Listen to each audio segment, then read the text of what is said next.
Welcome back, everyone, to the deep dive. Every once in a while we stumble upon a source that just makes you stop and think, wow, I've never considered it from that perspective. Definitely. Well, today is one of those days. Sounds intriguing. We're going deep into the nature and purpose of the church, specifically through Bishop Gérald Caussé's talk. It is all about people. Ah, yes, a powerful message. And the story of how the Paris, France temple got approved, well, let's just say it's quite a unique journey. It really is. Yeah. I mean, think about it. The mayor, wanting to understand the church, he sends a team, Right. not to a meeting, not to some formal presentation, Yeah. but to actually observe members, Yeah. their everyday lives, to even talk to their neighbors. It's a pretty fascinating approach, isn't it? It is getting to the heart of what a church is about through its people. And you know what the city councilor leading this investigation said? He reported back to the mayor. We discovered that the Church of Jesus Christ of Latter-day Saints is the closest to Jesus Christ's original church than any other church we know of. Wow, that's quite a statement. Really makes you reflect, doesn't it? Absolutely. I mean, how are we as members reflecting those original teachings Yeah. in our actions, in our communities? It really begs the question, what truly defines a church anyway? Is it the buildings, the programs? Good points. Bishop Caussé actually points us to the Book of Mormon. It describes the church as those who are baptized in the name of Jesus. Ah, So it's about people, individuals following Christ. right, not just an institution. Not just an institution, exactly. And President Nelson's car analogy, that really illustrates this point, don't you think? The car analogy. Oh, absolutely. Yeah, He talks about having this incredible, well-maintained car, top of the line. the best of the best. But if it's not moving people, helping them progress, then what's the point? That's true. It's just a fancy car sitting in the garage. It's meant to be driven. Exactly. The church is meant to be active, dynamic, and focused on moving people Towards Christ. towards Christ. Towards becoming better versions of themselves. Absolutely. It's not a museum piece. It's a vehicle for change, for growth. Exactly. And, this reminds me of Bishop Caussé's experience when he was the stake president. Oh, so. He initially prioritized all these building projects, Makes sense. creating spaces for people to gather. Yeah. But he soon realized that there was something far more important. Oh, is that? The spiritual development of the members themselves. Ah, I see. Seeing individual baptisms, temple experiences, acts of service, those moments really resonated with him. It's about those individual stories, those moments of change and growth. It is. It really is. And kind of like President Ballard said, what is most important in our church responsibilities is not the statistics, Right. but whether or not individual people have been lifted and encouraged and ultimately changed. That's a good quote. It's not about checking boxes or hitting numbers. Mhm. It's about individual lives being touched. Absolutely. And for me, that really emphasizes the church's focus on ministering like Jesus did, one-on-one. Building those connections, those genuine connections. Exactly. And this leads us to a really interesting question that Bishop Caussé poses. Hmm. What if Jesus visited your ward next Sunday? What if Jesus visited next Sunday? How do you think that would change things? I mean, wow, if you knew he was walking through those doors, what would you prioritize? It really makes you think. Would it be programs and formalities? Yeah.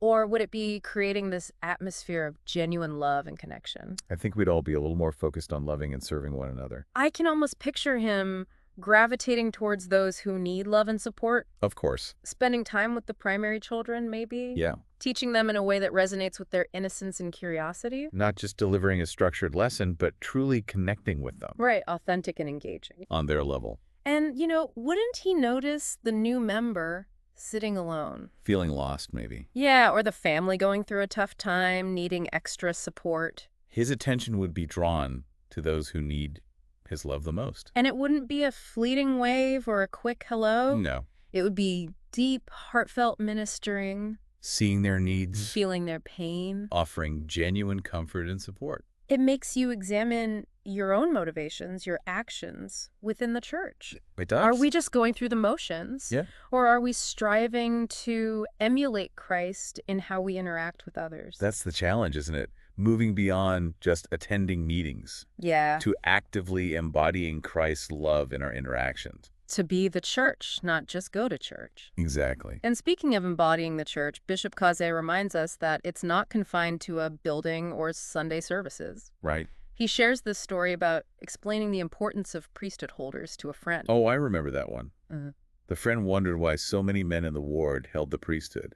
Exactly. And why they all needed to be at church on Sunday. Easy to fall into that mindset, thinking it's only for Sunday services. Right. But Bishop Caussé's response was brilliant. What did he say? He explained that while they might not all be needed at church each week, they're absolutely needed in their homes. Throughout the week. Throughout the week. Their priesthood responsibilities extend far beyond Sunday services. It's about bringing those principles of the gospel into our daily lives. Exactly. Making our homes, as Bishop Caussé says, the primary sanctuaries of our faith. That's beautiful imagery. But what does that actually look like in practice? Yeah, how do we make our homes these sacred spaces? It goes beyond just having a picture of the temple on the wall, doesn't it? I think so. It's about creating an atmosphere where the Spirit can dwell. Cultivating love, kindness, service. Transforming them into extensions of the church itself. Instead of just places to eat, sleep, and relax, Right. we're creating spaces where the Spirit can flourish. And it gets really interesting when you think, why should it be limited to our physical houses? You're right. Can we bring that spirit of reverence, that love, that connection with us wherever we go? To work, to school, to our interactions with others? Exactly. Create that sense of sacred space wherever we are. Let our actions and interactions reflect our beliefs.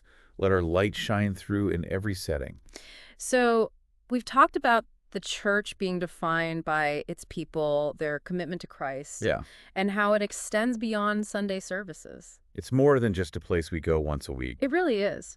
But what does it actually mean to be the church? To live out these principles in a real, tangible way? That's the key question, isn't it? And that's what we'll explore in the next part of our deep dive. We'll delve into the practical application of these concepts and how they can transform our everyday lives. Stay tuned. It's about, weaving those gospel principles Okay. into the fabric of our lives. I'm with you, but what does that actually look like day to day? Think about it this way. Taking that love and compassion we experience on Sunday Yeah. and letting it flow outward Okay. into all our interactions. Okay. Family, friends, colleagues, even strangers. So it's less about checking off a box of church activities Right. and more about letting that spirit of Christ kind of inspire everything we do. You got it. And it's often in the small things Yeah. where this becomes really powerful. Like what? Holding the door for someone, Mm-hmm. offering a listening ear, lending a helping hand. Right. These might seem small, Yeah. but they're profound expressions of Christ-like love. It's about seeing that spark of divinity in everyone, Exactly. regardless of background, beliefs, It doesn't matter. or what they're going through and Right. treating them accordingly. Moving beyond judgment, embracing compassion. Seeing the world through that lens of love, just like Christ did.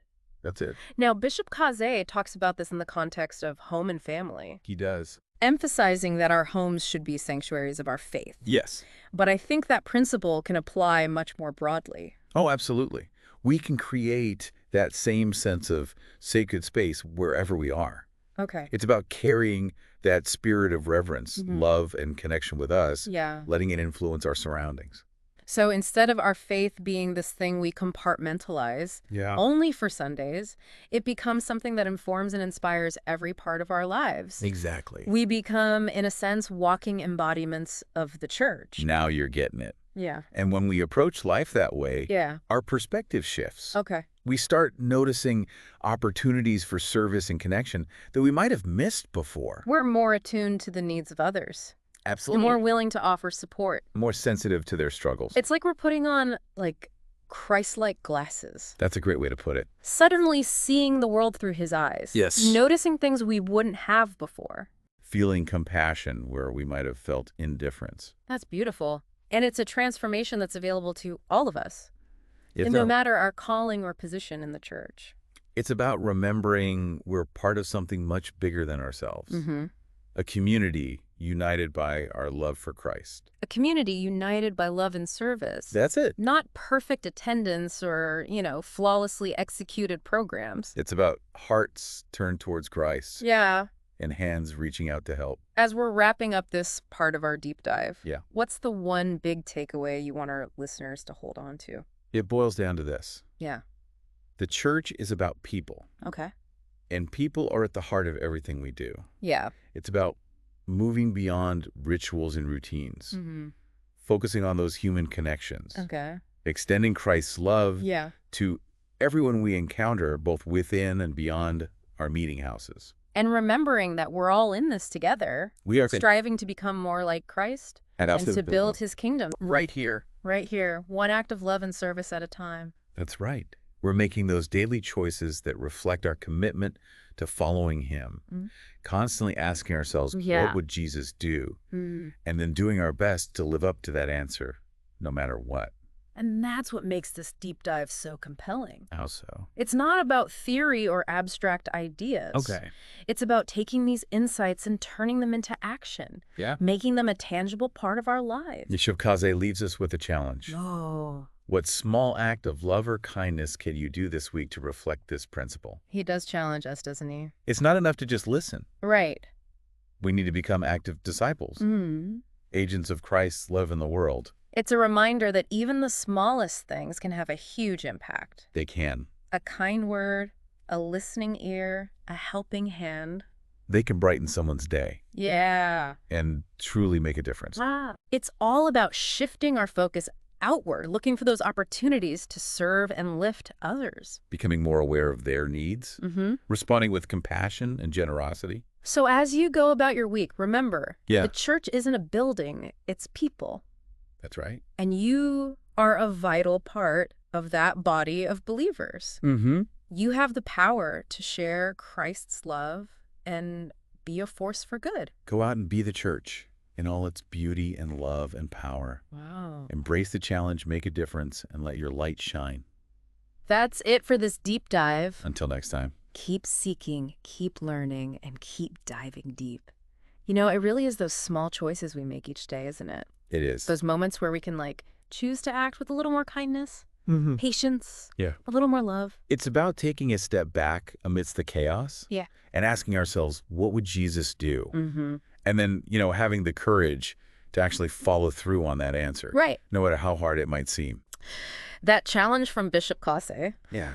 to find an act of love or kindness to do this week, it really stuck with me. I can see why. It's so easy to, like, get caught up in the big picture, you know? Yeah, I could. But it's those small, almost insignificant gestures that sometimes make the biggest difference. It's like a ripple effect. One small act of kindness, Right.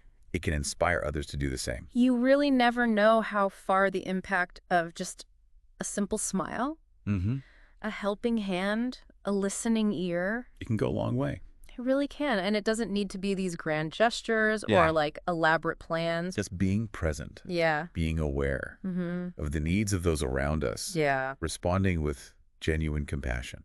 Sometimes just being there for someone, truly listening to them.